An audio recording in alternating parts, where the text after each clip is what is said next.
तो आइए जो है नेक्स्ट क्वेश्चन देखिए। तो नेक्स्ट क्वेश्चन आप ध्यान से देखिएगा क्या है। तो जेई मेंस का है, 2009 का जेई मेन का क्वेश्चन है जो एनसीईआरटी सीबीएसई से जो है रिलेटेड है। तो देखिएगा हमारा क्या है, जेई मेन का 2019 का ध्यान से आप लोग देखिए और इस पर गौर करिए कि मैं जो है इस समय आईआईटी का और जो है नीट का क्वेश्चन करा रहा हूँ, पैरेलल क्वेश्चन करा रहा हूँ।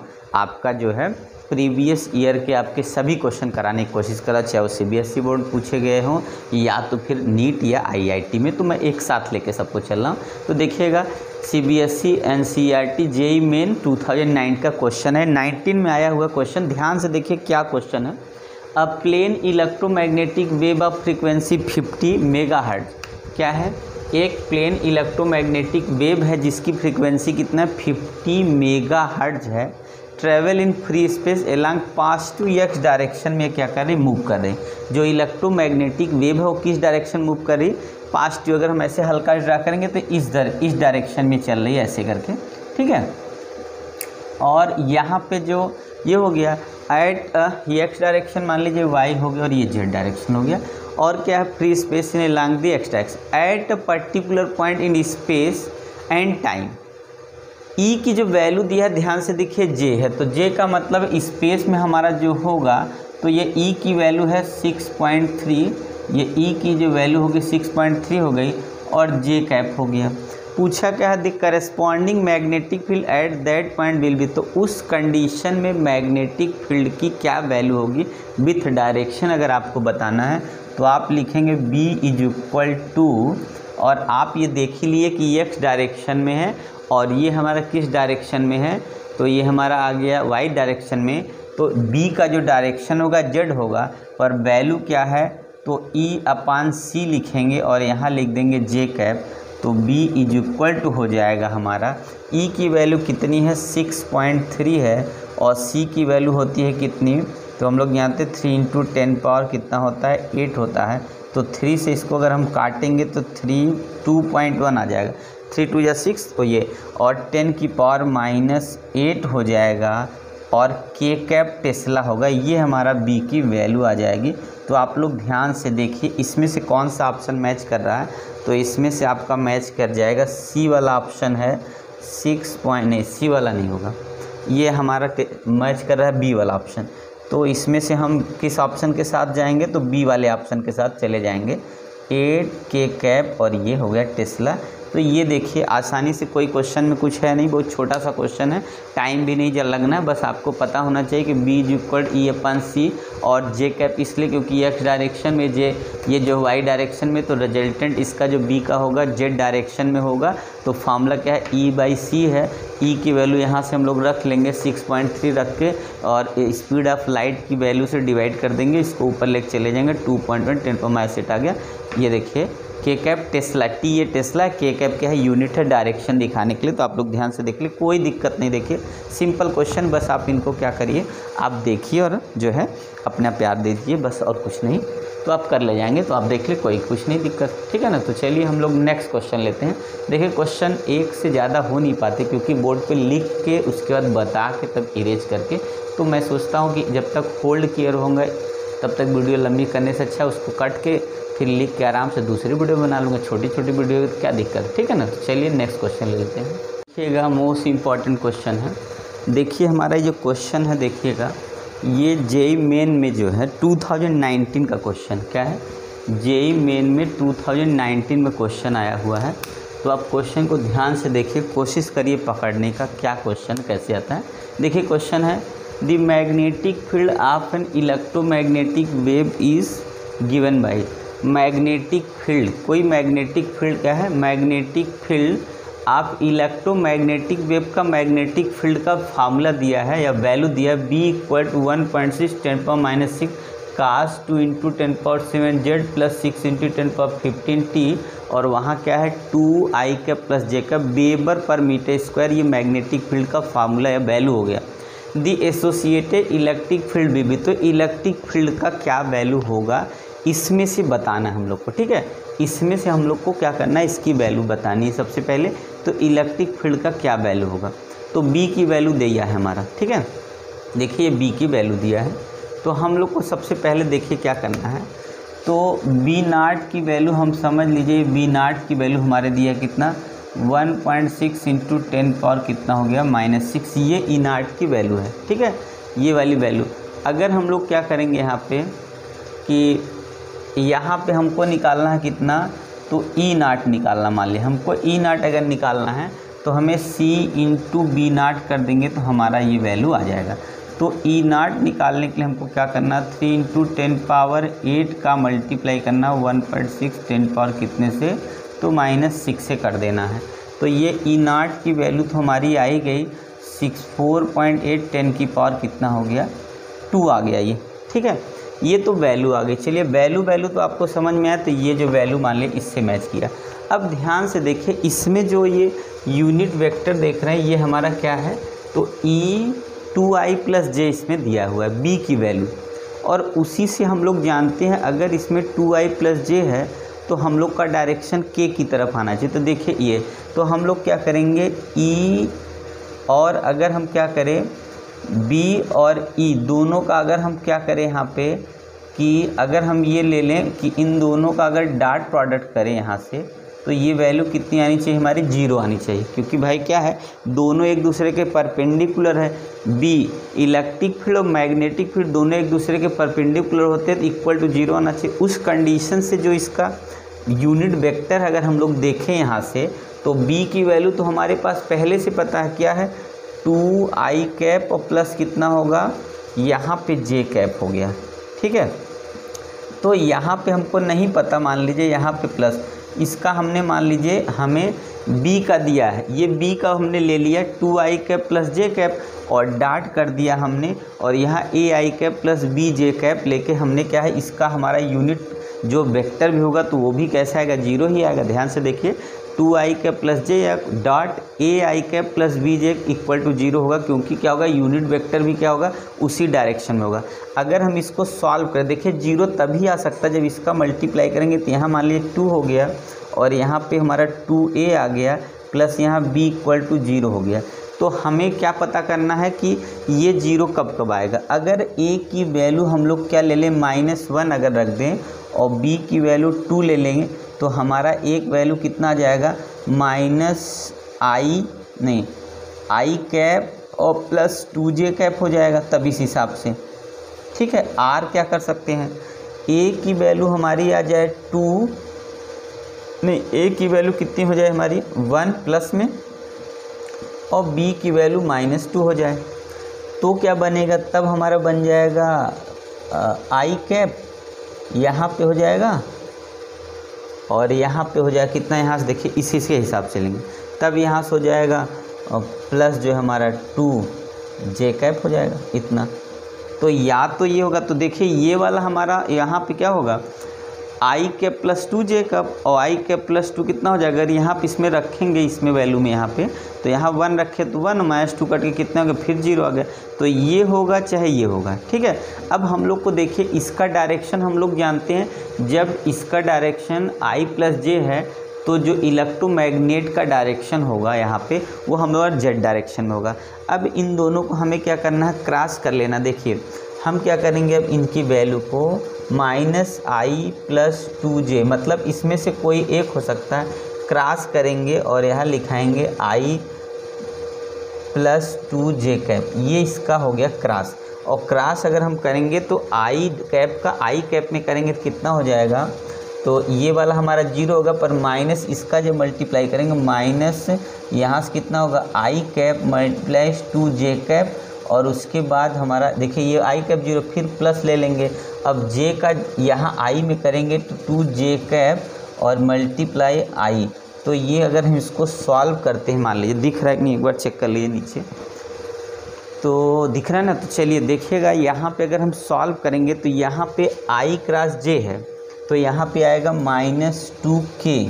ठीक है, और यहाँ पे प्लस करेंगे जब यहाँ पे, तो यहाँ पे हमारा कितना आएगा, माइनस आएगा। ये भी उल्टा है तो ये भी हो जाएगा 2 हमारा कितना हो जाएगा, तो के कैप दोनों मिलाएंगे -4 का। तो ये कैप्स ये पता चल रहा है कि हमारा जो वैल्यू होगा वो ये वाला होगा, और ये कैप वाला जो वैल्यू होगा आपको सिर्फ यहीं से मिल सकता है। देखिए यहाँ से तो हमारा वैल्यू क्या होगा, देखिए यहाँ पे माइनस, तो वैल्यू कौन सी मिली, एक यहाँ से कितना हो गया,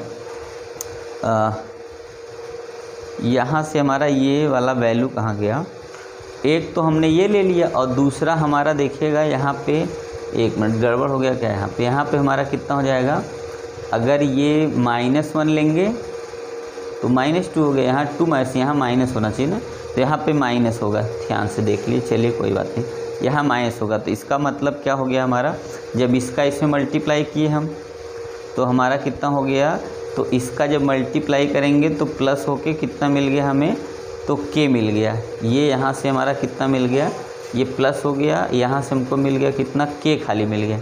ठीक है, कोई दिक्कत नहीं, यहाँ से के मिल जाएगा हमारा, इतना इसका मल्टीप्लाई किए, आई डॉट यहाँ के हो गया। फिर जब इसका इसमें मल्टीप्लाई करेंगे तो कितना मिल जाएगा, 2 मिल जाएगा, और 2 हमारा कितना हो जाएगा, तो यहाँ पे 2 का वजह से डायरेक्शन जब चेंज होगा हमारा, तो डायरेक्शन होगा 2k, और सबट्रैक्ट के हो के कितना होगा, -k आएगा। -k ही प्रूफ भी करना, तो हमारा डायरेक्शन क्या होगा, तो निगेटिव होगा, निगेटिव ऑफ जेड डायरेक्शन। ठीक है, यही इसका आंसर भी आना है, क्योंकि निगेटिव ऑफ जेड डायरेक्शन में होना चाहिए। तो अब ये समझ जाइए इसमें ऑप्शन कौन मैच कर रहा है, तो हमारा ऑप्शन ये वाला मैच कर रहा है, और यही हमारा, क्योंकि देखिए एक जगह माइनस है और प्लस, तो हमारा ऑप्शन कौन सा होगा, तो हमारा आंसर मिल गया A = ऑप्शन नंबर फर्स्ट मिल गया। तो ये ऑप्शन आपका क्या है, फर्स्ट है, मतलब ऑप्शन आपका ये वाला सही होगा, ये वाला फर्स्ट वाला ऑप्शन करेक्ट मिल गया। तो हम लोग इस तरीके से क्या करेंगे, सॉल्व करके चेक कर सकते। आप लोग देख ले, मोस्ट इंपॉर्टेंट क्वेश्चन है, क्योंकि वैल्यू बहुत नहीं रखनी थी हमको। उसका क्या करना था, यहाँ पे दोनों का यूनिट वेक्टर लेके मल्टीप्लाई करना है, उसके बाद यहाँ से ए और बी सॉल्व कर लेंगे, फिर उन्हीं ए बी का क्या करना है, क्योंकि दोनों का क्रॉस करेंगे, क्योंकि यहाँ क्या होगा, क्रॉस करके भी देखेंगे तो उसका डायरेक्शन कैसा आना चाहिए, तो उसका डायरेक्शन पैरेलल में लेंगे, देखेंगे तो हमारा क्या है, के का डायरेक्शन अच्छे, और निगेटिव डायरेक्शन अब के ही हमारा क्या होगा, आंसर होगा। तो इसमें मैच करेगा -i + 2j, तो ये हमारा ऑप्शन हो जाएगा। तो देख लिए, मोस्ट इंपॉर्टेंट क्वेश्चन है, तो इस तरीके से आप करके समझ सकते हैं। तो चलिए नेक्स्ट क्वेश्चन हम लोग आगे बढ़ते हैं। ये हमारा नीट का क्वेश्चन है, और 2000 कब का है मैं बता रहा हूँ। तो नीट का 2020 का क्वेश्चन है, किसका है, नीट का है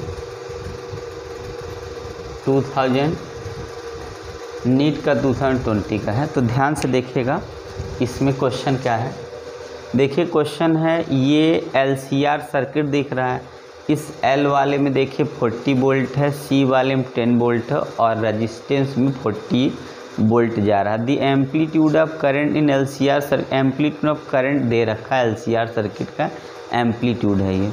तो फाइंड द इम्पीडेंस ऑफ, क्या है, इम्पीडेंस निकालना है। ठीक है ना, क्या निकालना है, इम्पीडेंस। देखिए हम लोग जानते हैं Z अगर हम लोग को निकालना होता है तो अंडर रूट में हम लोग क्या ले लेते हैं, देखिएगा VR² प्लस और V, उसके बाद कितना हो गया, VL - VC का स्क्वायर। तो Z = VR² का मतलब कितना है, तो 40 का स्क्वायर प्लस यहाँ VL - VC कितना है, VL की वैल्यू कितनी है, तो 40 है, और VC की वैल्यू 10 है। तो इसको हम अगर सॉल्व करेंगे, 40 का स्क्वायर यहाँ पे 30 का स्क्वायर होगा, 40 का स्क्वायर हो जाएगा 1600, और 50 का 900, जोड़ेंगे तो आ जाएगा 2500, और 2500 का स्क्वायर रूट होता है 50 ओम। इतना आ गया, इम्पीडेंस आ गया। Z find the impedance of circuit. नहीं, ये क्या है हमारा, ये वैल्यू Z की नहीं है, ये तो हमारा पूरा सर्किट का ये जो आया है ना, ये आया है VRMS आया है। ठीक है। ये क्या है, VRMS आया है, ये VRMS है, पूरा सर्किट का VRMS आ गया, ये VRMS की वैल्यू। तो अब अगर हम लोग निकालें तो देखिए हम लोग कैसे निकाल सकते हैं। तो हम लोग जानते हैं VRMS equal to IRMS into Z, यही ना, V equal to I into R। तो अगर Z निकालना है तो VRMS में अगर हम IRMS से डिवाइड कर देंगे, अब VRMS की वैल्यू कितनी है, तो VRMS की वैल्यू 50 आ गई और IRMS की वैल्यू कितनी है, 10√2 है। और 2 से ऊपर नीचे मल्टीप्लाई अगर हम कर लें तो ये, और मान लीजिए हमारा इसको अगर हम काटेंगे तो कितना हो जाएगा, वैसे भी कोई फ़ायदा नहीं है, चलिए इसको इससे काट देंगे तो पहले कितना होगा, 5 होगा, 2 से और काट देंगे इस 2 से तो हमारा हो जाएगा 2.5√2 और ये जेड की वैल्यू आ जाएगी। और पूछा क्या, यही निकालना है। ऑप्शन तो मैंने आपको दिया नहीं, अभी मैं ऑप्शन लिख रहा हूँ।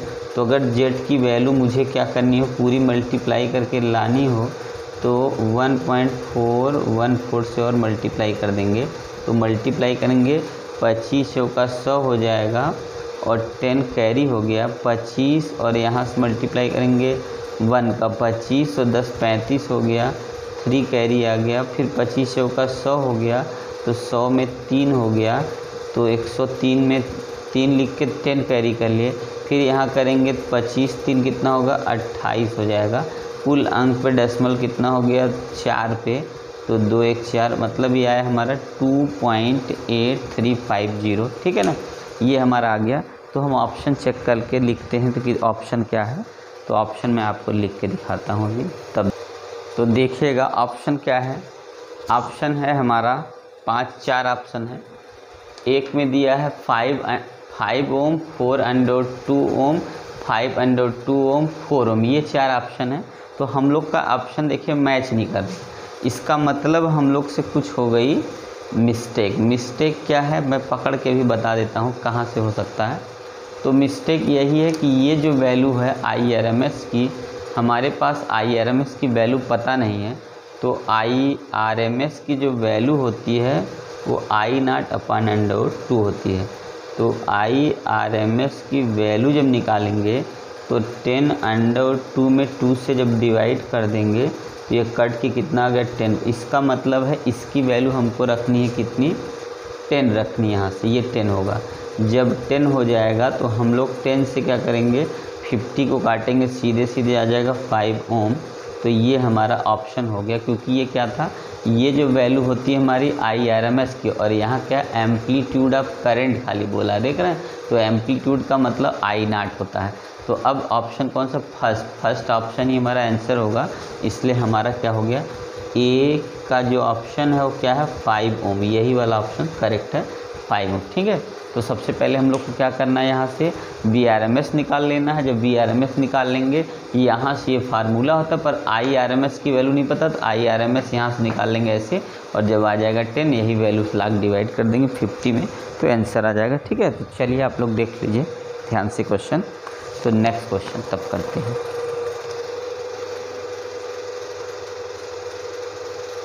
तो देखिएगा जेईई मेंस का 2020 का क्वेश्चन है, तो ध्यान से देखिए, जेईई मेंस का है ये।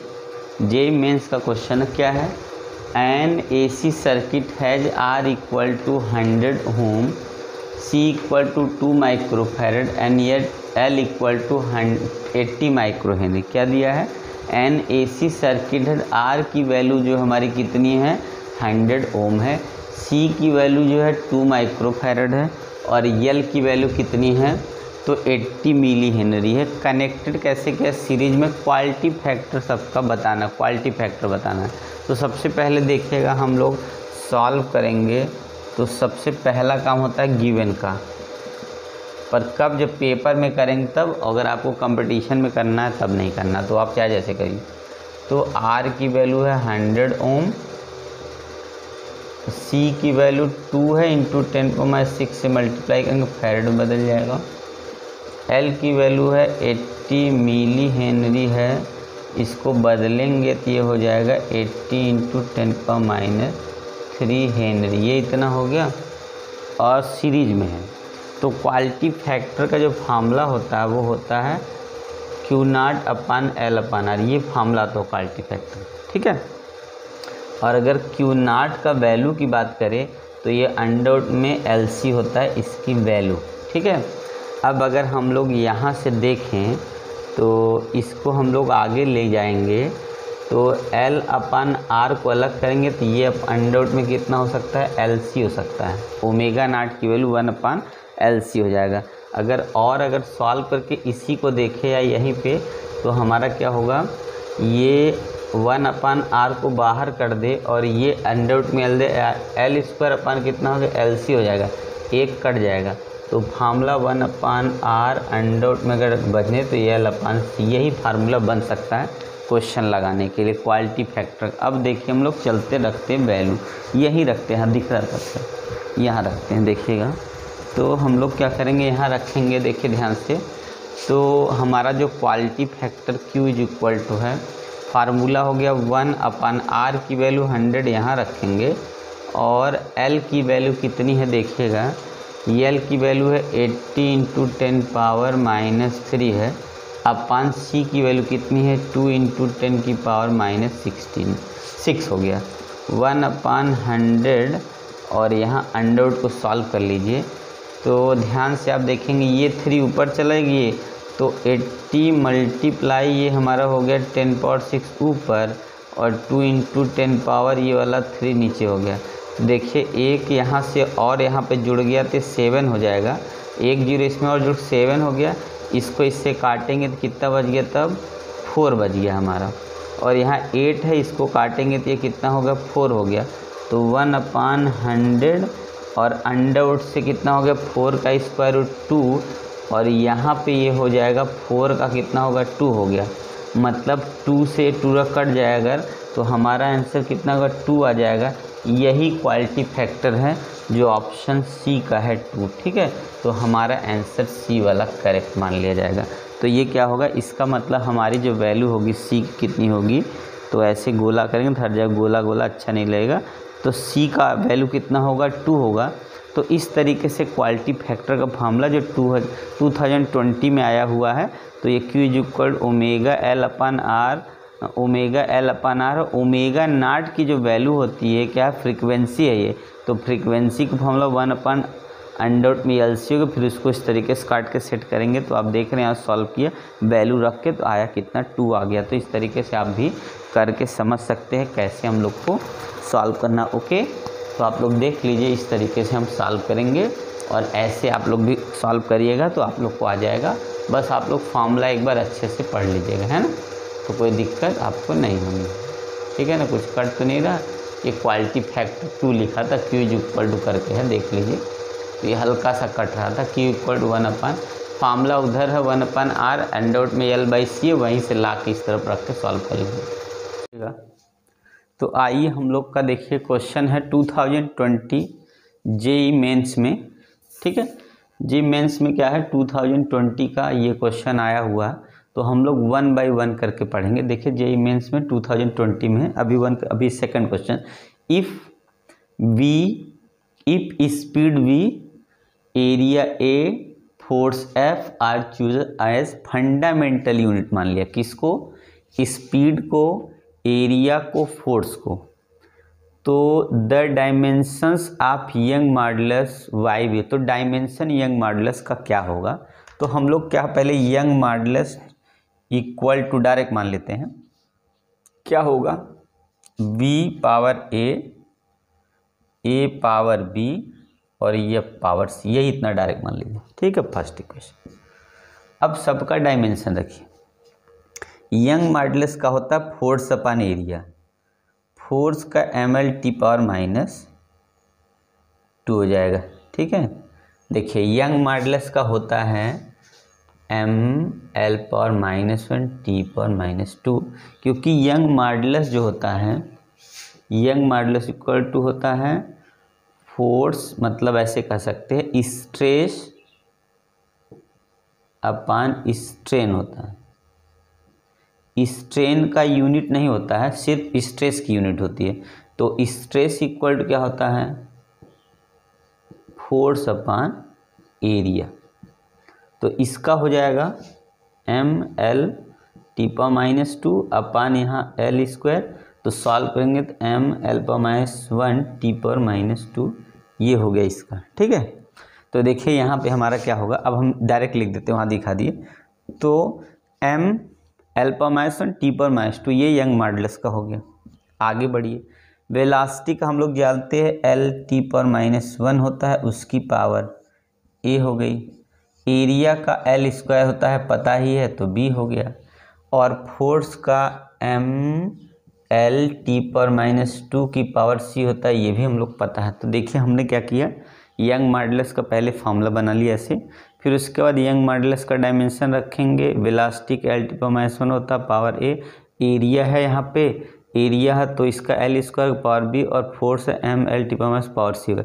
अब पावर कंपेयर करना रहता है, तो सबसे पहले पावर को एक साथ लिखेंगे तब कंपेयर करेंगे। ठीक है, तो देखिएगा सबसे पहले हमको क्या करना है, यम वाले को लेना है। तो देखिए यम की पावर यहाँ सिर्फ एक जगह है, वो भी c है। ठीक है, ये हो गया। मान लीजिए यम की पावर क्या हो, m की पावर हमने c लिख दिया। अब क्या करिए, l को लीजिए। l देखिए यहाँ है l, यहाँ है l, यहाँ तीन जगह l है। तो l एक बार लिखेंगे, पावर में होगा a यहाँ से, 2b यहाँ से, और यहाँ से हो जाएगा +c, ये हो गया। अब t लीजिए, t यहाँ है एक जगह और लास्ट में है, तो t पावर -a यहाँ से हो गया और t पावर -2c यहाँ से हो गया। ठीक है, अब कंपेयर कर लिए पावर का। तो m की पैरी यहाँ पे m है, यहाँ भी 1 है, तो c = 1, पहले c की वैल्यू निकल गई। ठीक है, अब इसको हम दूसरा ले लेते हैं, वैल्यू निकालेंगे, t वाला कंपेयर करते हैं। तो -2 = हो जाएगा -a -2c। ठीक है, और हमें यहाँ पे देखिए c की वैल्यू पहले से पता है, किसका, t का कंपेयर किया अभी हम, यहाँ t का के -2 इतना, और c की वैल्यू 1 है, पता है, -2 = -a, और यहाँ पे c की वैल्यू 1 है तो -2 हो जाएगा। और ये -2 कट जाएगा तब तो फार्मूले में कुछ तो मिस्टेक आ ही जाएगा, तब इसका मतलब कटेगा नहीं ना। mL पावर तो यहाँ पे हो जाएगा ये यहाँ पे हो गया t², और यहाँ पे हमारा हो जाएगा कितना, m की पावर 1, और यहाँ पे c की पावर 1, c की वैल्यू 1 आ गई। फिर यहाँ से दूसरी वैल्यू है l की, t की वैल्यू यहाँ से लिए -2, और t की वैल्यू यहाँ से हमने क्या लिया, तो एक बार t माइनस यहाँ है और एक बार t -2c यहाँ है, और इसकी हमने वैल्यू रख दी 1। तो ये इधर आएगा तो इसमें ऐड हो जाएगा तब तो, और इसका पावर -1 है, इसका भी पावर -1 है, ये इधर आके कट जाए, a की वैल्यू 0 आ जाएगी। अगर a की वैल्यू 0 आ जाएगी तो वेलोसिटी नहीं होगा। तो ठीक है, कोई बात नहीं, जो है वही लिखिए। a = क्या हो गया, 0 हो गया, ये कट गया तो a की वैल्यू 0 मिल गई। अब बच्चा ये वाला तीसरा कंपेयर करना। तो यहाँ देखिए l की वैल्यू 1 है, तो यहाँ हो गया l की वैल्यू 1 = यहाँ l की वैल्यू है a + 2b + c, इतना हो गया। ठीक है, देखिए l का कंपेयर करेंगे, l की पावर -1 यहाँ है, लिख दिया, और l की पावर a + 2b + c यहाँ है। तो -1 = a, हमने क्या देखना है कि a की वैल्यू 0 होगी तो यहाँ 0 रख देना है, +2b नहीं पता, c की वैल्यू कितनी है तो 1, ये भी रख देना है। ठीक है, अब देखिए क्या करना है, ये वाला इधर जाएगा तो -2 होगा, तो 2b = -2। देखिए ये 1 इधर जाएगा इसकी तरफ तो माइनस ये भी हो गया, तो b = -2/2 काटेंगे तो -1 आ गया। तो अब देखिए ये तो मान ली पता चल गया। अब यहीं पे हम वैल्यू रख देते हैं इसी के इक्वल में करके, =। तो देखिए सबसे पहले हमारा जैसे इसमें लिखा है, सबसे पहले क्या लिखा है, सबसे पहले फोर्स लिखा है, और फोर्स के लिए हमने यहाँ माना है। तो c की वैल्यू कितनी है आपने देखा, तो c की वैल्यू माना, फोर्स पहले आ गया। फिर उसके बाद a माना है, a कितना है देख लीजिए, a की पावर यहाँ कितना है, b है, और b की वैल्यू कितनी आ गई हमारी, तो -1 आ गई, ये आ गई। अब v है यहाँ पे और v ये वाला v है वेलोसिटी वाला है, उसका पावर a माने थे तो ये 0 आ गया, तो ये हो गया। तो इसमें आप देखिएगा कौन ऑप्शन मिल रहा है, तो आपका ऑप्शन ध्यान से देखेंगे अगर, तो ऑप्शन आपका मिल रहा है फर्स्ट वाला, ये वाला। तो इसका मतलब है फर्स्ट ऑप्शन सही है, इसका फर्स्ट ऑप्शन करेक्ट होगा। ठीक है, कितना होगा, f power 1 a power -1 v power 0। तो हम लोग भी सॉल्व कर लिए, तो यहाँ हमारा आंसर आ गया। तो इसका मतलब हम लिख सकते हैं a का जो ऑप्शन होगा, तो y का जो डायमेंशन होगा हमारा वो हो जाएगा f power 1 a power -1 v power 0, और ऑप्शन ए भी यही वाला होगा। तो ये हमारा क्या कर जाएगा, आंसर आ गया। तो ऑप्शन ये 0 आ गया। ठीक है, तो ये आंसर आ गया। तो देख लीजिए ध्यान से, आप देख लीजिए, सिंपल क्वेश्चन है। बस क्या करना, आपको बहुत पीसफुली और आराम से क्वेश्चन को पहले पढ़ना है, अच्छे से रीड करना है, उसको समझना, फिर स्टार्ट कर दिया। आप सब क्वेश्चन लगभग सभी क्वेश्चन आसानी से तब कर सकते हैं। चलिए, क्योंकि फिजिक्स में ही दिक्कत होती है, और किसी सब्जेक्ट में आपका केमिस्ट्री भी हो जाता है और नियर अबाउट बायो तो लगभग सब हो जाता है, पर फिजिक्स की दिक्कत आती है। तो फिजिक्स में इस तरीके से आप करेंगे तो आपका हो जाए क्वेश्चन। आइए जो है नेक्स्ट क्वेश्चन लेते हैं। देखिए ये भी 2020 में क्वेश्चन आया हुआ, 2020 का ही ये भी क्वेश्चन है। तो सबसे पहले आइए क्वेश्चन देखते हैं क्या है। दिया है the density of A solid metal sphere of diameter d। क्या दिया है, किसी द डेंसिटी ऑफ कोई सॉलिड मेटल है जिसका डायमीटर d है और डेंसिटी रो है, मतलब डेंसिटी रो है और डायमीटर d है। The maximum error in the density of the sphere, जो डेंसिटी का जो मैक्सिमम एरर हो x/100 इतना उसके अंदर एरर आता है। If the relative error in the measuring, mass में कितना एरर आया है और डायमीटर में कितना एरर आया है, 6% और ये %। तो पूछा है तो x की वैल्यू क्या होगी। देखिए सबसे पहले हम लोग जानते हैं डेंसिटी इक्वल टू, हम लोग जानते हैं डेंसिटी इक्वल टू कितना होता है, मास अपन वॉल्यूम। ठीक है, और स्फीयर या वॉल्यूम है, तो मास तो मास ही रहेगा मान लीजिए, और स्फीयर को 4/3 πr³ होता है। ठीक है ना। तो अब यहाँ से देखिएगा, अगर हमको इसको क्या करना हो, परसेंट के टर्म लिखना हो, तो यहाँ पर लिखेंगे del rho upon rho equal to del m upon m, फिर प्लस, ये कांस्टेंट इसका कोई यूज नहीं होता है। तो ये होगा, यहाँ 3 आ जाएगा, डेल r अपान r, ये फार्मूला हो जाता है। देख लिए ध्यान से, ये परसेंटेज एरर निकालने का, तो ये परसेंट में दिया तो हम लोग वहाँ निकाल लेंगे कितना है ये हमारा। तो ये है डेल रो अपान रो, मतलब ये हमारा x/100 दे रखा है, डेल m अपान m भी दे रखा है 6%, और डेल r अपान r, क्योंकि यहाँ डेंसिटी के लेंगे चाहे रेडियस का परसेंटेज वही रहेगा, क्योंकि डेंसिटी भी ऐसे मेजर करते हैं और डायमीटर भी उसी तरीके से मेजर करेंगे, तो परसेंटेज वही रहेगा। तो यहाँ हम लिखेंगे x/100, और यहाँ लिखेंगे कितना है, तो 6% + 3 इंटू यहाँ लिखेंगे 1.5।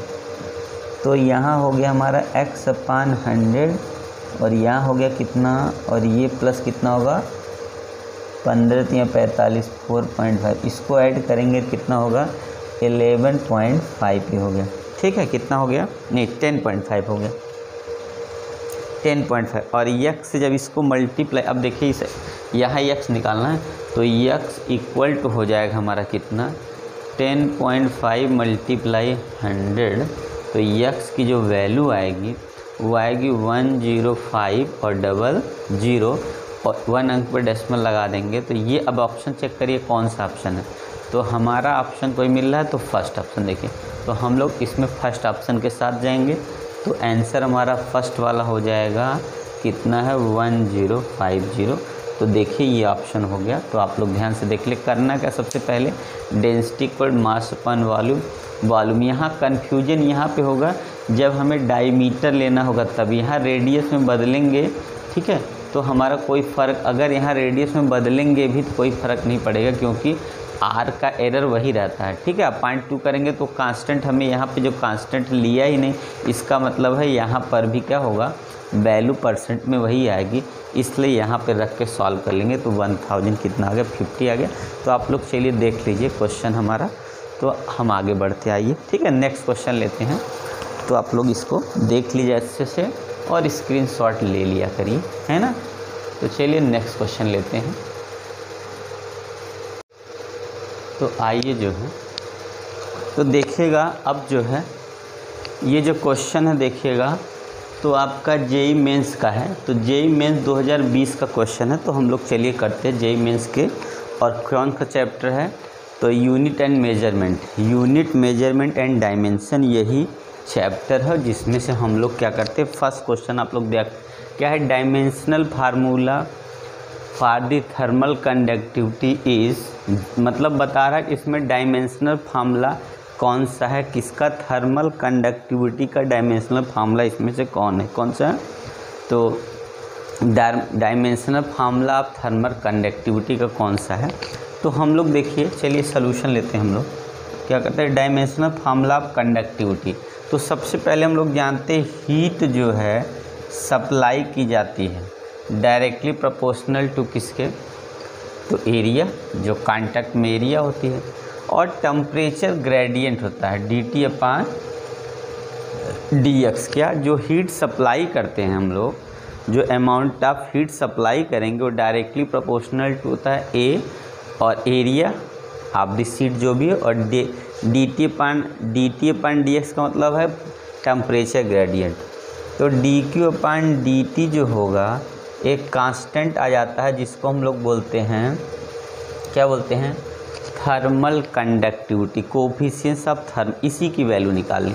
तो हम लोग क्या करते हैं, k इज इक्वल टू, अगर हम लिखेंगे dq अपॉन dt, तो ध्यान से देखेंगे ये वाला क्या होगा, ये एक तरह से अपान में a इधर आ जाएगा, और ये dx अपान कितना हो गया, dt हो गया, ठीक है।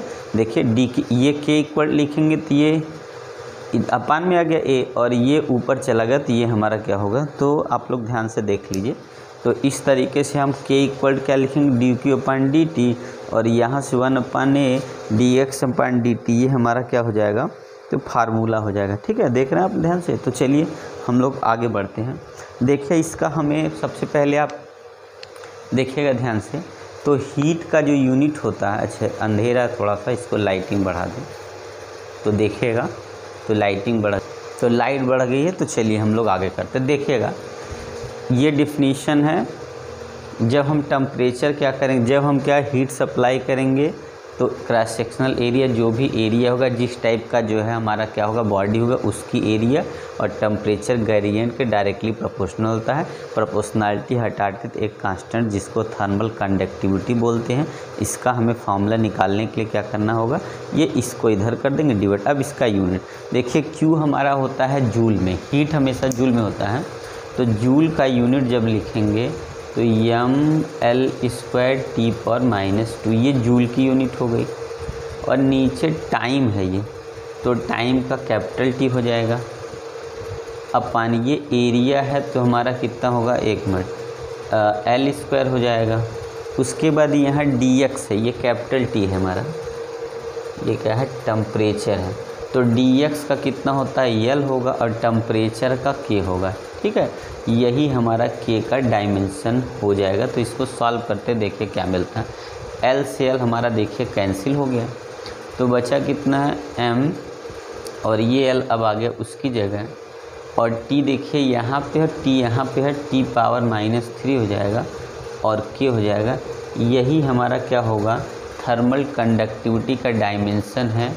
तो हम लोग कौन सा ऑप्शन, ये देखिए ये नीचे जाकर ऊपर हो जाएगा, तो ऑप्शन हम लोग किस पे चलेंगे, तो ऑप्शन 4th वाला हम लोग का करेक्ट है। क्या होगा, mL/T⁻³ K⁻², तो ये है mL/T⁻³ K⁻²। तो हमारा क्या करना है, डिफिनीशन है, ये फार्मूला है, इस फार्मूले से जब ऐसे करेंगे तो हमारी ये वैल्यू क्या होगी, K की आ जाएगी, क्योंकि हीट होता है जूल, वर्क का होता है फोर्स इनटू डिस्प्लेसमेंट, हो जाएगा mL² T⁻²। तो ये सबसे पहले इसका लिखेंगे, फिर यहाँ टी है टाइम का लिखेंगे, डी अपन एरिया है तो कितना है एरिया का 1/L² होगा, डी एक्स मतलब लेंथ होती है तो एल हो गया, टी का मतलब हमारा क्या टेम्परेचर केल्विन और सॉल्व के दिया गया। तो हमारा कौन सा ऑप्शन है, तो डी ऑप्शन सही है। तो आप जब भी मारेंगे इसमें तो आप डी वाला मारेंगे, ठीक, mLT⁻³ K⁻, तो आप टी वाले इस वाले आंसर पे जाकर टिक करेंगे तो आपका सही आंसर हो जाएगा, ठीक है। तो आप लोग ध्यान से देख लीजिए। तो चलिए हम लोग नेक्स्ट क्वेश्चन लेते हैं, क्योंकि 1 बाय 1 ही हम लोग बढ़ेंगे, क्योंकि आराम से एक एक क्वेश्चन करके हम लोग करेंगे। तो चलिए नेक्स्ट क्वेश्चन लेते हैं।